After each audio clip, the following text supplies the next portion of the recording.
자, 그러면 변호인의 기록 열람 등사건에 대해서 살펴보도록 하겠습니다. 자, 1번 문제입니다. 기록 등의 열람, 복사 등에 관한 설명 중 가장 옳지 않은 것은 뭘까요? 이런 문제였는데요. 자, 정답으로 보게 되면 3번이 되겠죠. 자, 이건 1번부터 위에 관련되어 있으니까요. 같이 봐야 되겠군요. 누구든지 판결이 확정된 사건의 판결서를, 이건 형사확정 기록이라고 그래요.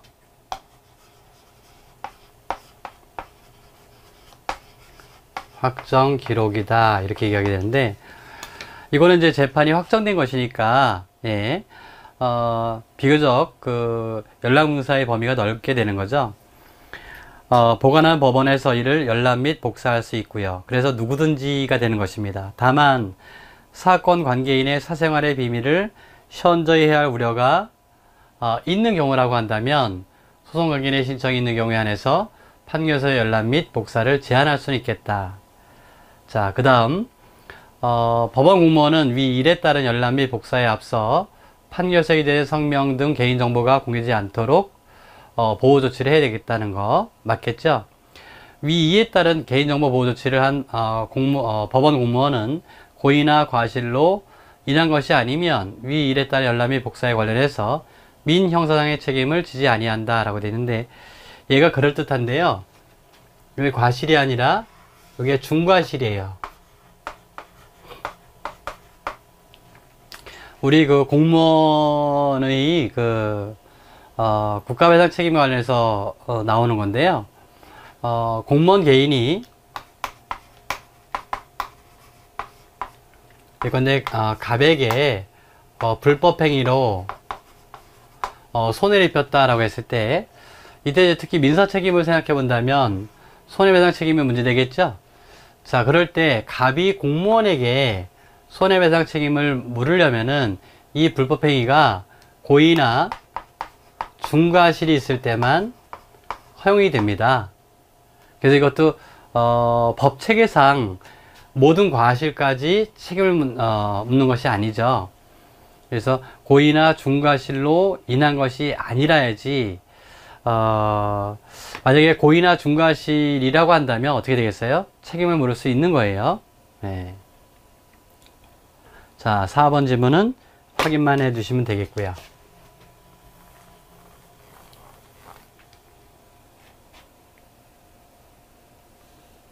그 다음에 2번, 옳지 않은 것은 무엇일까? 이건데요. 네, 3번 질문이 틀렸군요. 어디 볼까요?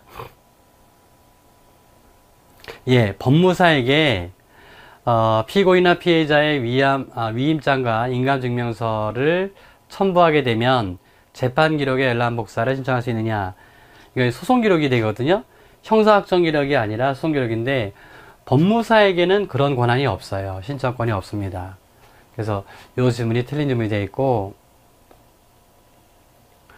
검사가, 이거는 이제 앞에 1번 문제와 다른 거예요. 1번 문제 형사확정 기록이었고, 이건 재판 기록, 다시면 소송 기록이 됩니다.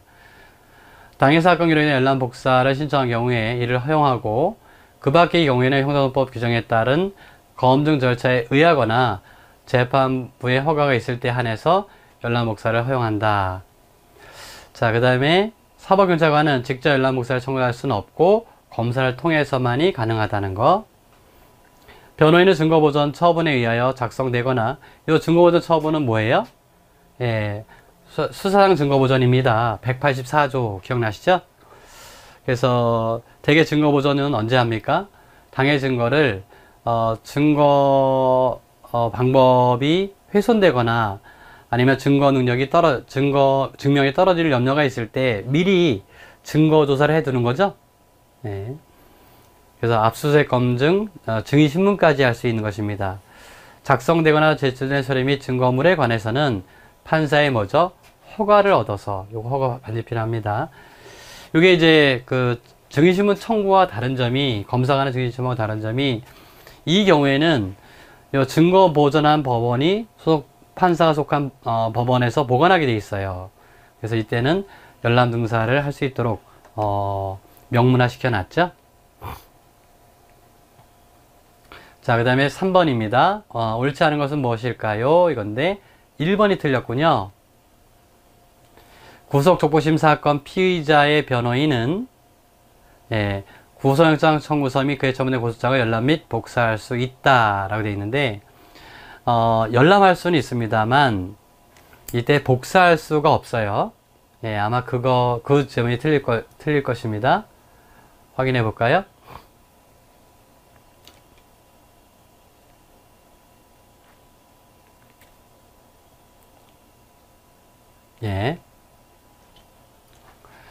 여기 보시게 되면 피의자 신문에 참여한 변호인은 지방법, 요게 소위 말해서 그 영장실질심사제도에서 일정한 서류가 법원에 제출되지 않습니까? 그거예요, 그거. 변호인은 지방법판사에게 제출된 고소영장 청구서 및 그에 첨부된 고소고발장, 피의자의 진술을 기재한 서류와 피의자가 제출한 서류를 뭘 할 수 있다고요? 열람할 수는 있어요. 열람할 수는 있지만 무엇은 할 수 없다고? 복사는 할 수 없다. 등사 청구는 못한다. 이런 얘기입니다. 그 다음에 피고인과 변호인은 소송계속성 관계서류. 이건 맞고요. 34조. 공소제기 후 검사가 보관할 서류의 열람 등사에 관해서는 피고인에게 변호인이 있는 때는 피고인은 열람만을 신청할 수 있다. 이거 맞죠? 역시 등사 신청은 못합니다. 피의자는 재판의 허가를 받으면 계속적인 소송 기록을 열람 또는 등사할 수 있다. 맞는 질문이 되겠죠? 그 다음에 4번 문제입니다. 옳지 않은 것은 뭘까? 이건데, 3번 질문이 틀렸네요. 공소 제기 전 수사가 진행 중인 피의자는 증거 보존에 관한 기록과 증거물에 대하여도 열람 또는 등사할 수 없다라고 되어 있는데, 앞서 얘기했던 것처럼 증거 보존에 관한 기록이 있지 않습니까? 그거는 열람할 수 있었잖아요. 열람 또는 등사할 수 있다는 거 184조 185조에 나와 있는 그런 내용이 됩니다. 자, 그래서 그게 틀린 질문이 되겠고 1번은 나왔던 거고 2번 우리 봤던 내용이 되겠고요.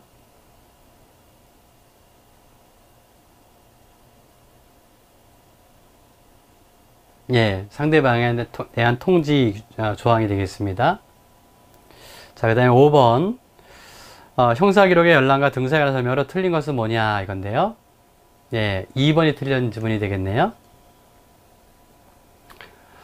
피고인의 배우자나 직계 친족으로서 피고인의 위임장 및 신분관계를 증명하는 문서를 제출한 자는 재판장의 허가를 받아서 소송 계속 중의 관계서류 또는 증거물을 열람하거나 등사할 수 있다. 이건 형사확정 기록과 다르기 때문에요. 그 범위를 마음대로 확장할 수는 없는 것입니다. 그래서 둔 규정이 되겠는데요. 앞서 우리가 봤던 것처럼 피고인과 변호인은 소송 계속 중의 관계 서류 또는 증거물을 열람하거나 복사할 수 있죠. 피고인의 법정 대리인, 특별 대리인, 그 다음에 보조인 또는 피고인의 배우자, 직계 친족, 형제 자매로서 피고인의 위임장 및 신분관계를 증명하는 문서를 제출한 자도 이런 것 같다. 그래서 그런 조항을 뒀어요. 기본적으로는 여기서 보시게 되면 피고인의 위임장과 신분관계를 증명하는 문서가 첨부됨으로써 그 범위를 제한하는 효과를 얻게 되는 거죠. 그래서 여기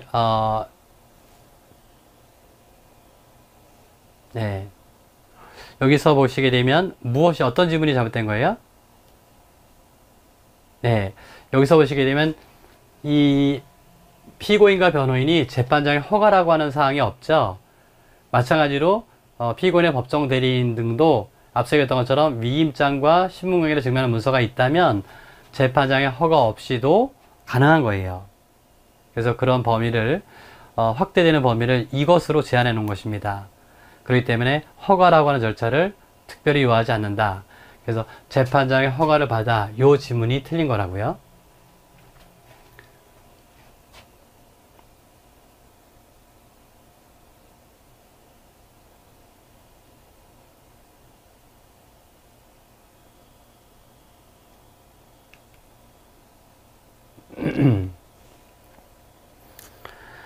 네, 이거는 봤던 내용이죠. 소송계속 중의 사건의 피해자 본인의 법정 대리인 또는 이들로부터 위임하던 피해자 본인의 배우자 등은 열람 또는 등사할 수 있고요. 3번은 봤던 내용이고, 이때 재판장은 금지할 수 있다 이런 얘기죠. 그 다음에 6번 문제 보시죠. 적절하지 않은 것은 뭘까 이건데 4번 지문이네요. 개정형사소송법은 소송결수 사건에 한해서 피해자에게도 피의고인과 동등한 열람 등사권을 보장하고 있다. 피해자에게도 일정한 범위 내에서 인정해주고 있지만 그러나 동등한 건 아니에요. 자, 그걸 확인해 볼까요? 이미 우리가 봤던 것처럼 35조 1항은 피고인과 변호인은 소송 계속 중에 관계 서류 및 증거물을 열람하거나 등사할 수 있는데, 피해자 등 294조의 4예요. 재판장에게 신청을 할 수 있어요. 이 경우 재판장은 여기는 권리로서 인정해 줬는데 여기는 신청권을 준 거죠.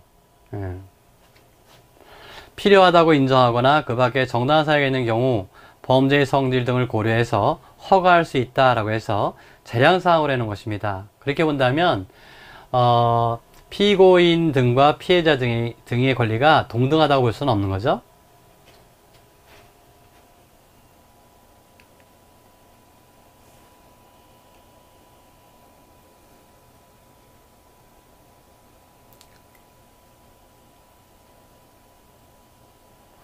요거는 두 가지를 합쳐놓은 거죠. 이거 35조 1항하고 185조를 섞어 놓은 거고요.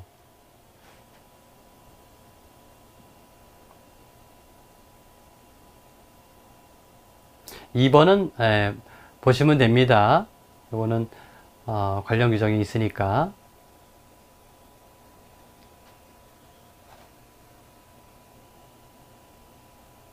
예, 3번도 같은 지문이 되겠습니다. 예규에 나와 있는 사항이니까 한번 읽어보시죠, 여러분들이.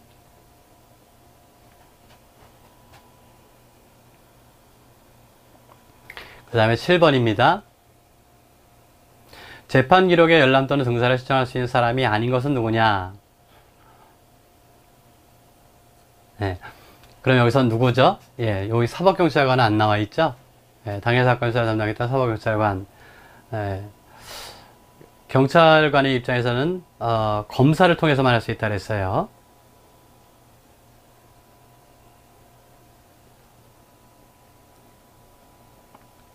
이른바 증거 개시도가 되겠는데요. 공소제기 후 검사가 보관하고 있는 서류 등의 열람 등사.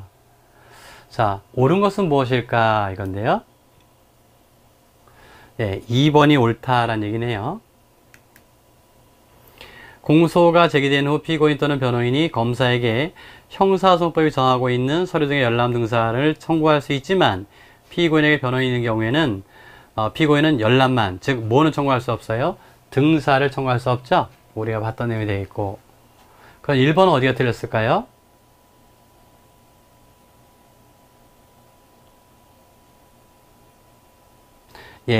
바로 이 대목이 되겠어요. 변호인이 검사가 공소제기 후 법원에 증거로 제출하지 않은 관계서류나 제출하지 않을 서류 등도 열람 또는 등사할 수 있는지 이건데요. 이거에 대해서 형사소송법이 정하고 있지 않아 라고 되어 있는데 과거에는 그랬습니다만 2007년도 형사소송법이 개정되면서 이른바 증거 개시제도를 도입했어요. 그래서 해석상 다툼이 있다라고 했는데 그 전에 다툼이 있었습니다만 지금은 입법적으로 해결한 것이죠. 열람 등사 청구에 대해서 검사는 국가안보, 증인보호의 필요성 등을 이유로 허용하지 않을 상당한 이유가 존재할 때 서류 등의 목록에 대하여도 열람 등사를 거부할 수 있다. 다 맞는데요. 이 목록에 대해서는 열람 등사를 거부할 수 없어요. 이 목록만큼은. 검사가 열람 등사의 의무를 이행하지 않는다는 이유로 피고인 측에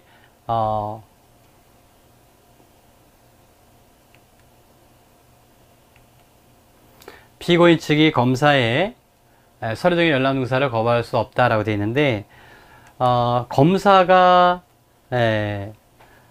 연락문사를 사실은 이런 겁니다.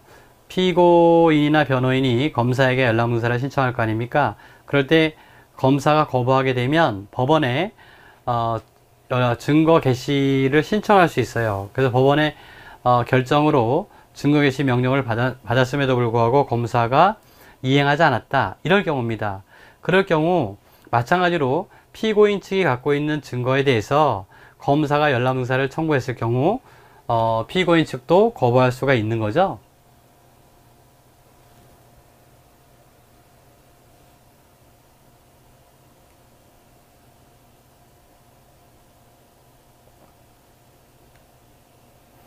자, 한번 보실까요?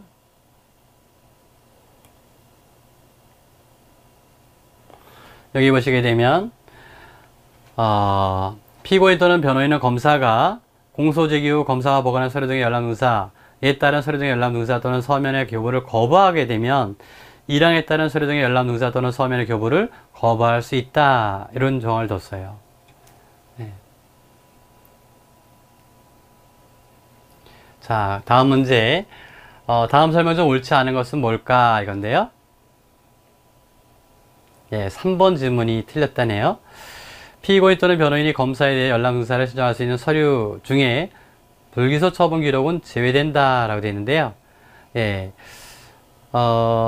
그러한 사항이 제한되어 있지 않죠. 기본적으로는. 확인해 볼까요? 예, 여기 보시는 것처럼 예, 여기서 보시게 되면 피고인 또는 변호인이 행할 법률상 사실상 주장 관련된 서류 등에는 뭐가 있을까? 관련 형사재판 확정 기록, 불기소 처분 기록 등을 포함한다 라고 되어 있어요. 그러니까 이것이 포함되어 있는 거죠. 이걸 배제시키는 조항은 없습니다. 기본적으로는 이 두 가지죠. 피고인 또는 변호인은 검사에게 공소 제기된 사건에 관한 공소 제기된 사건이라 해야 돼요. 서류 또는 물건의 목록과 공소사실의 인정 또는 양형에 영향을 미칠 수 있는 다음 서류 등의 열람 등사 또는 서면의 교부를 신청할 수 있다. 이렇게 되어 있죠? 예.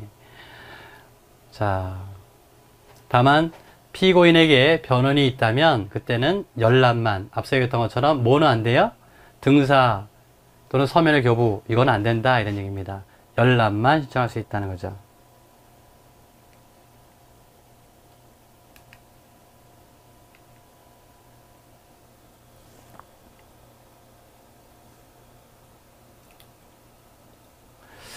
자, 피고인이 원하는 시기에 공판 조서를 열람 등사하지 못하였다 하더라도 그 변론 종결 이전의 일을 열람 등사한 경우 열람 등사가 늦어짐으로 인하여 피고인의 방어권 행사에 지장이 있다는 등의 특별한 사항이 없다면 그 공판 조서를 유죄 증거로 할 수 있다라고 하는 판례죠. 요거는 예.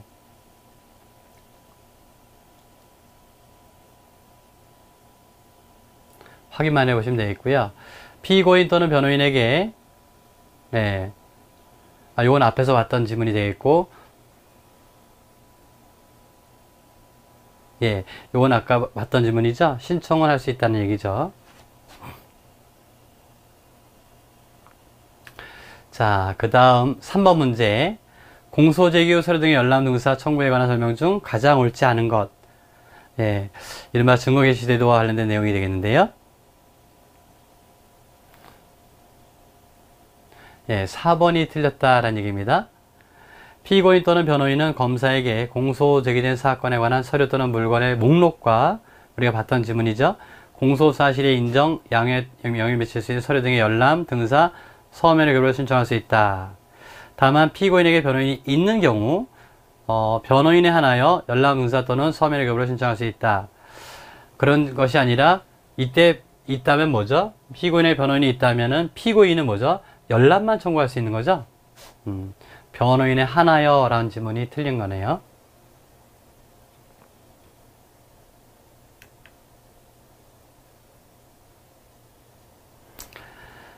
예, 검사는 피고인이 또는 변호인이 공판기일이나 준비 절차에서 현장 무죄, 알리바이, 심신상실, 심신미약 등 법률상, 사실상의 주장을 한 때에 피고인 또는 변호인에게 서류 등의 열람, 등사 또는 서면 교부를 요구할 수 있다. 예, 이거는 우리 조문에 나와 있는 것입니다. 예, 그 다음에 열람 청구했을 때 검사가 할 수 있는 조치예요.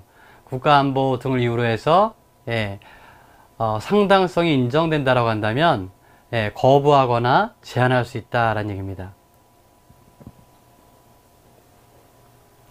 그리고 이거 꼭 기억하시라 그랬어요. 그런 경우라 하더라도 서류 등의 목록에 대해서는 열람 등사를 거부할 수는 없다는 거, 이거 꼭 기억해 주시라 그랬습니다.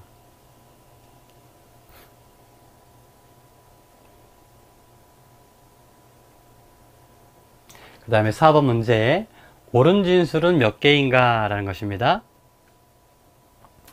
헌법재판소는 변호인의 피구속자에 대한 고소장 및 피의자 신문조서의 열람등사 신청을 수사기관이 거부한 것이 변호인이 가지는 피의자 조력권 및 알권을 침해한 위헌으로 잘못이라고 판단했다. 요거는 우리 헌법재판소가, 지금은 이게 명문화되어 있는데요, 명문화되기 전에 판시한 내용이 됩니다.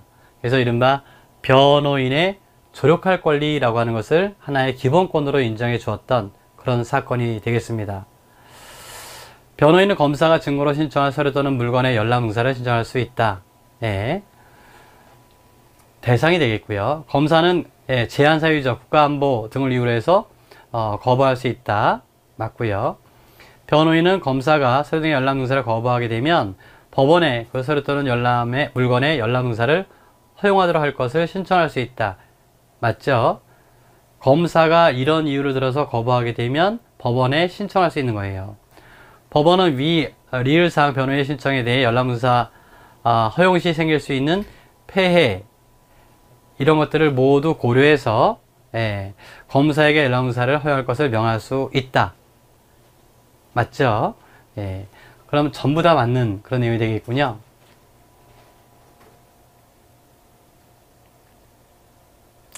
자, 다음 5번 문제. 잘못되었거나 적절하지 않은 것은 뭐냐? 네, 4번 지문이 잘못됐다는 얘기네요. 예, 여기 거부할 수 없다가 틀렸죠? 예, 거부할 수는 있는 것입니다. 제한할 수도 있고 거부할 수도 있다, 이런 얘기입니다.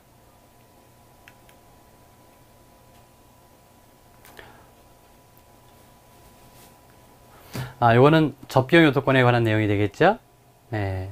피고인 또는 피의자 자신이 가지는 변호인과의 접경 요소권의 성질을 달리하는 것으로서 헌법상 보장된 권리라고 할 수는 없지만 형사법 34조에 의해 비로소 인정되는 권리이지만 앞서 얘기했던 것처럼 예, 수사기관의 처분 등에 의해서는 제한할 수 없고 법령에서만 제한이 가능하다. 우리 판례를 좀 더 자세히 보게 되면 수사기관의 처분이나 법원의 결정으로 제한할 수 없고 이렇게 돼 있어요. 그 다음에 2번 변호인, 법정대리인, 특별대리인, 보조인 또는 피고인의 배우자 등은 앞서 봤던 것처럼 위임장 및 신분경위를 증명하는 문서를 제출한 자는 여기 재판정의 허가 없어도 돼요. 소송 계속 중에 관계 서류 또는 증거물을 열람하거나 등사할 수 있습니다.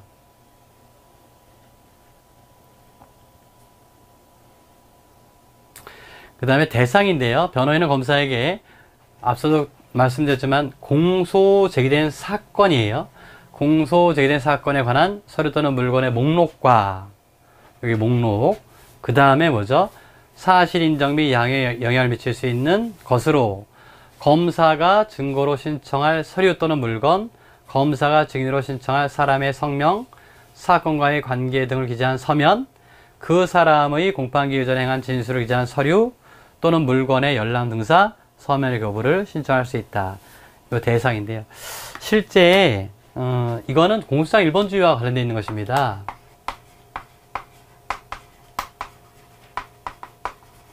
그러니까 잘 아시겠지만 공소장은 누구에게요? 법원에.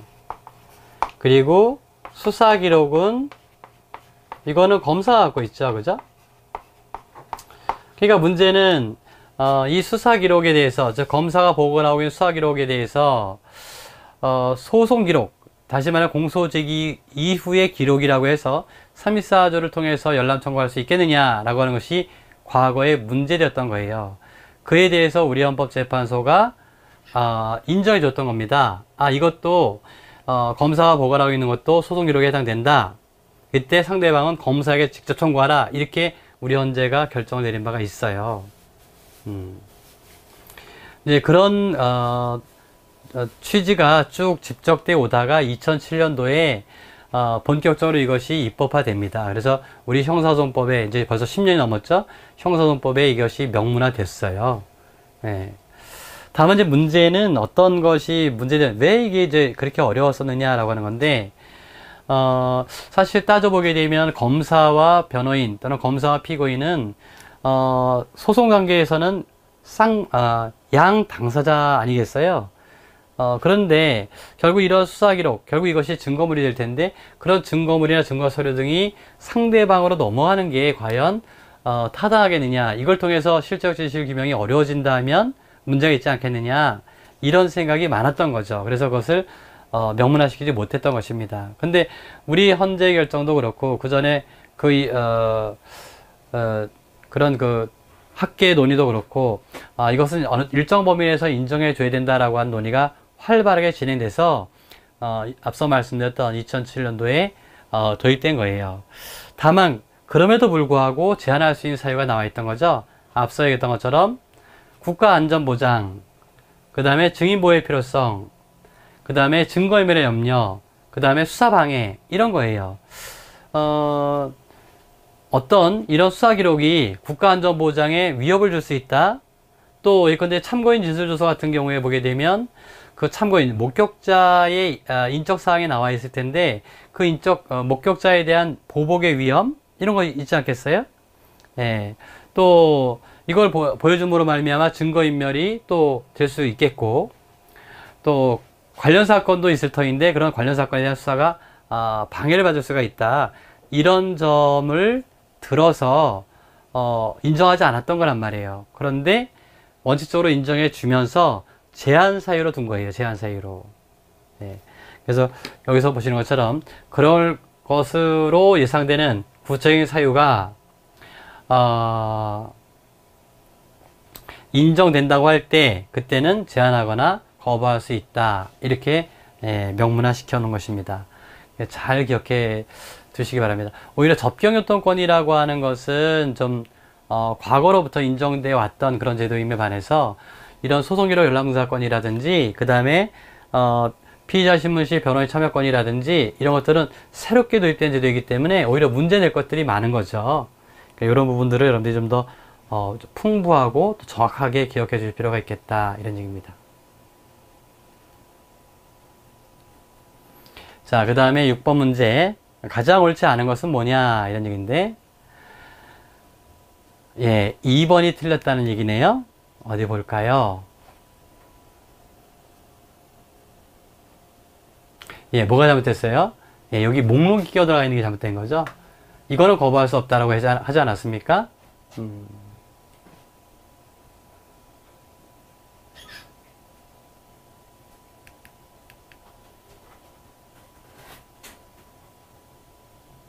예, 1번은 우리가 봤던 거죠. 피고인에게 변호인이 있다면 뭐죠? 열람만 신청할 수 있다는 거. 예, 이렇게 검사가 거부했을 때 법원에 허용할 것을 신청할 수 있다는 거. 예, 반면에 검사도 증거 개시를 요구할 수 있다, 이런 얘기입니다. 이 4번은. 자, 7번. 증거 개시 제도에 관한 설명 중 옳지 않은 것은 뭐냐, 이런 얘기인데요.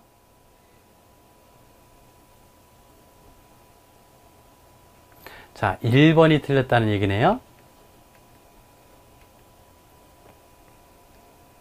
자, 한번 읽어보시죠.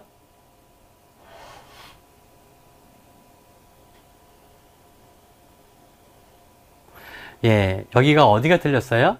예, 바로 이 점이죠. 공소제기 전후. 공소제기 전후. 예, 요 대목이 틀렸죠? 공소된 사건이죠? 자, 확인해 볼까요?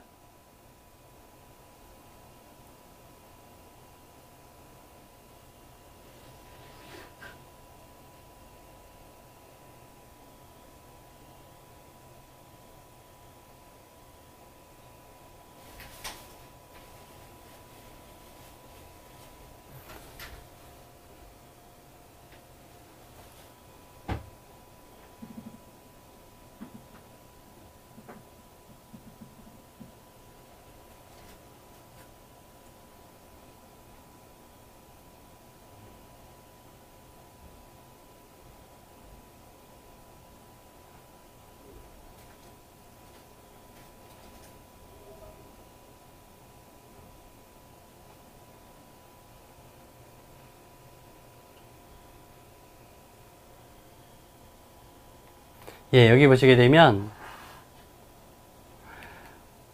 예, 여기 둘로 나누어서 여러분들 한번 살펴보시면 좋겠습니다. 여기는 예, 피고인과 변호인의 입장에서 봤을 때는 앞서 얘기했던 것처럼 공소 제기된 사건에 대해서 뭐죠? 예, 반면에 피고인의 증거 개시 대상이죠. 예, 이거는 이제 누가 청구하는 겁니까? 검사가 청구하는 거죠. 그래서 여기 상호 균형을 갖추어야 하기 때문에 증거를 열람 복사해 줘야 된다라고 되어 있어요. 검사로서는 수사 단계를 통하여 피고인의 주장을 대강 파악하고 있을 것이나 공판 단계에서 그러한 주장이 유지될 수 있는지는 알 수 없기 때문에 검사의 열람 복사 요구권은 피고인 또는 변호인이 공판 기일 또는 공판 준비 절차에서 현장 부재, 심신상실, 심신미약 등 법률상 사실에 한때 하나여 행사할 수 있다. 그러니까 여기서 보게 되면 누구예요? 피고인이나 변호인이죠. 공판 기일이나 공판 준비 절차죠. 이거는 공소 제기된 이후의 문제입니다. 이해하시겠죠? 그러니까 공소 제기된 이유. 만약에 이거를 공소 제기 전후를 불문하고 라고 하게 되면 어떤 문제가 나올까? 만약에 필요하다면, 검사가 필요한 물건이 있다면은 뭐래요? 예, 압수수색을 통해서, 즉 압수수색 영장을 통해서 압수할 수가 있는 거죠. 그러니까 이것은 증거 개시도가 기본적으로 의도했던 것과는 달라지는 것입니다. 자, 그 점만 생각해 보시면 수사 단계에서는 뭘 할 수 있다고요? 압수수색을 통해서 목적을 달성할 수 있는 거란 말이죠. 그래서 그 사유도 제한되어 있다는 거, 공판 기일이나 공판 준비 절차에서 현장 부재, 심신상실, 심신미약 등의 주장을 한 때 한해서 가능하다는 것, 이렇게 기억해 두셔야 되겠습니다.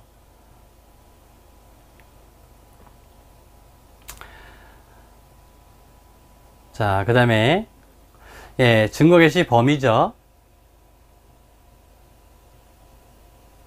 어디까지냐 이건데요.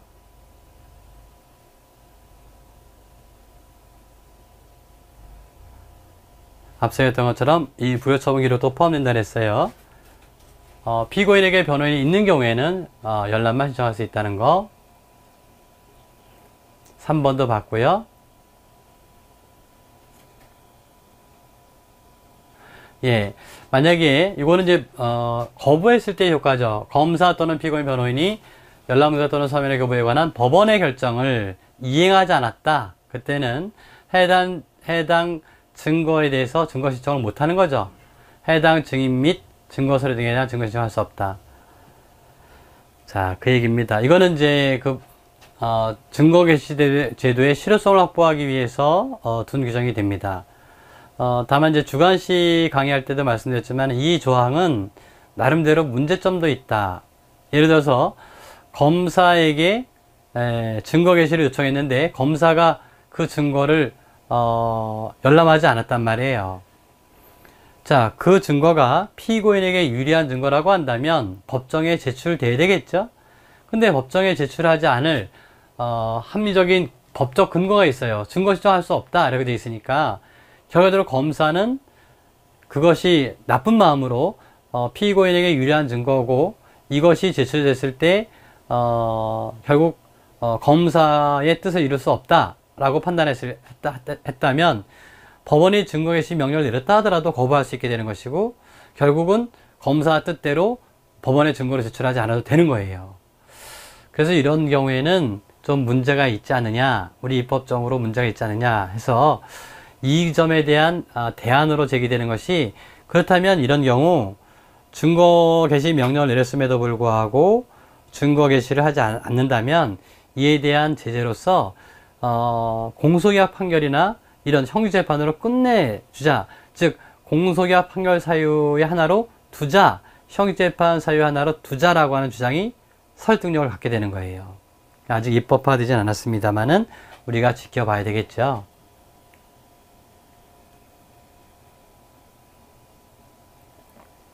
자, 그 다음에 8번 증거 개시에 대한 설명으로 적절하지 않은 것은 뭐냐? 자, 예, 2번 지문이 틀렸다라는 얘기입니다.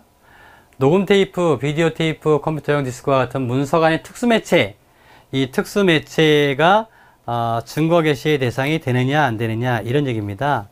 근데 우리 법은 특수 매체도 증거 개시 대상이 된다라고 명문화 시켜놨어요. 네. 예, 여기 보시게 되면 여기 보시면 특수 매체를 포함한다라고 되어 있죠. 예. 자, 증거 개시제도의 입법 취지가 되겠고요. 1번은. 3번은 진짜 많이 나오죠. 이 지문. 예. 서로 증거 개시임을 이행하지 않을 경우에 피고인 측도 거부할 수 있다는 거 우리가 봤던 내용이 됩니다.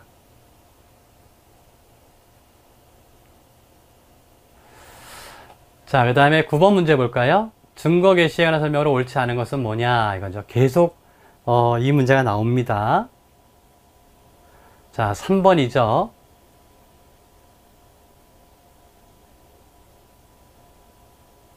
예, 역시 뭐죠?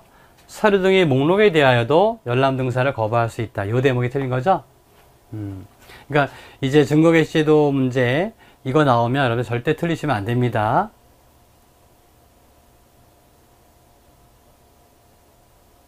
예, 이 경우에 또 나오죠. 피고인에게 변호인이 있다면은 열람만 신청할 수 있다는 거 기억해 두시고요. 검사가 요청하는 경우에는 이런 사유죠. 공판기일이나 공판준비 절차에서 현장 부재, 심신상실, 심신미약 등의 주장을 한 때다라고 하는 거.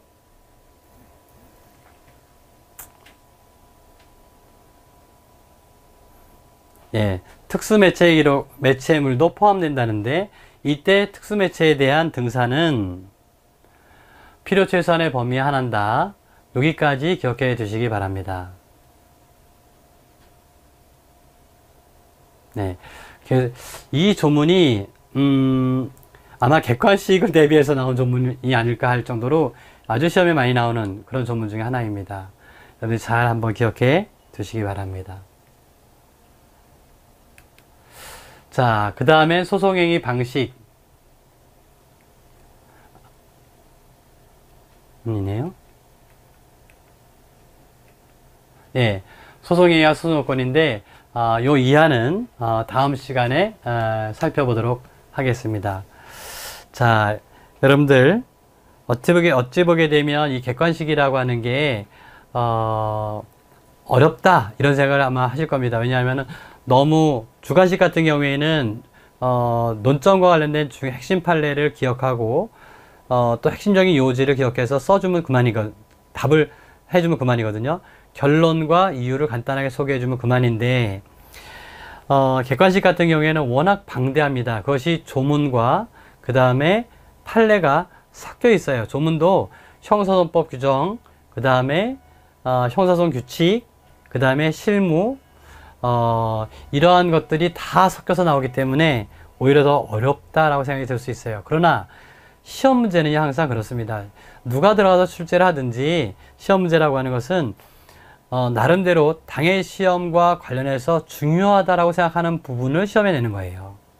그러니까 여러분들이 충분히 실무적인 능력을 갖고 계시고 감각도 갖고 계시기 때문에 물론 이제 이걸 실무적으로 처리하지 않으셨다면 모르지만 그런 것을 하셨기 때문에 거기서 10분 활용하셔서 공부하신다라고 한다면 여러분들 생각하신 것 이상으로 좋은 성적을 받으실 수 있을 것입니다.